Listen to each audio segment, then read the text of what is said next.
తమిళంలో కొంతకాలం క్రితం వచ్చిన డిమాంటి కాలనీ మంచి విజయాన్ని సాధించింది. ఆ సినిమాను ప్రేక్షకులు ఇంకా మర్చిపోలేదు. అందువలన డిమాంటి కాలనీ 2 రూపొందింది. అజయ్ జ్ఞానముత్తు దర్శకత్వం వహించిన ఈ సినిమా అక్కడ ఆగస్టు 15వ తేదీన థియేటర్లకు వచ్చింది. తెలుగులో ఆగస్టు 23వ తేదీన విడుదలైంది.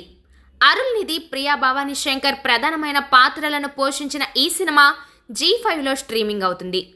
తెలుగులోనూ అందుబాటులోకి వచ్చింది. స్నేహితుడు చనిపోవడానికి లైబ్రరీలోని ఒక పుస్తకం కారణమని డెబ్బీ, రఘు, దౌషి తెలుసుకుంటారు. ఆ బుక్ చదివిన వారు సరిగ్గా జూన్ 6వ తేదీన అనుమానాస్పద స్థితిలో మరణిస్తున్నారని తెలుసుకుంటారు. అప్పుడు వాళ్ళు ఏం చేస్తారు? ఆ పుస్తకం దేనికి సంబంధించినది?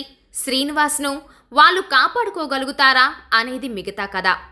ఒకవైపున ప్రేతాత్మ చేసే హడావిడి, ఒకవైపున మత గురువు మంత్రశక్తితో చేసే విన్యాసాలు, ఇంకోవైపున ప్రేతాత్మను కట్టడి చేయడానికి అవసరమైన అన్వేషణ. ఇలా కథ అన్ని వైపుల నుంచి ఆసక్తికరంగా నడుస్తూ ఉంటుంది. ప్రధానమైన పాత్రలు డిమాంటి ఇంట్లోకి చేరుకున్న తర్వాత ఉత్కంఠ పెరిగిపోతుంది. గబ్బిలాలు దాడి చేయడం వంటి సీన్స్ భయపెడతాయి. దర్శకుడు పూర్తి అవగాహనతో చేసిన స్క్రీన్ ప్లే ఆకట్టుకుంటుంది. కంటెంట్ పర్ఫెక్ట్గా అనిపిస్తుంది. హరీష్ కన్నన్ ఫోటోగ్రఫీ ఆకట్టుకుంటుంది. శామ్ సిఎస్ నేపథ్య సంగీతం కథకి మరింత బలంగా మారింది. కుమరేష్ ఎడిటింగ్ కూడా ఓకే. సాధారణ ప్రేక్షకులకు కొన్ని సన్నివేశాలు అయోమయాన్ని కలిగించినప్పటికీ కాస్త ఆలోచన చేస్తే అర్థమవుతుంది.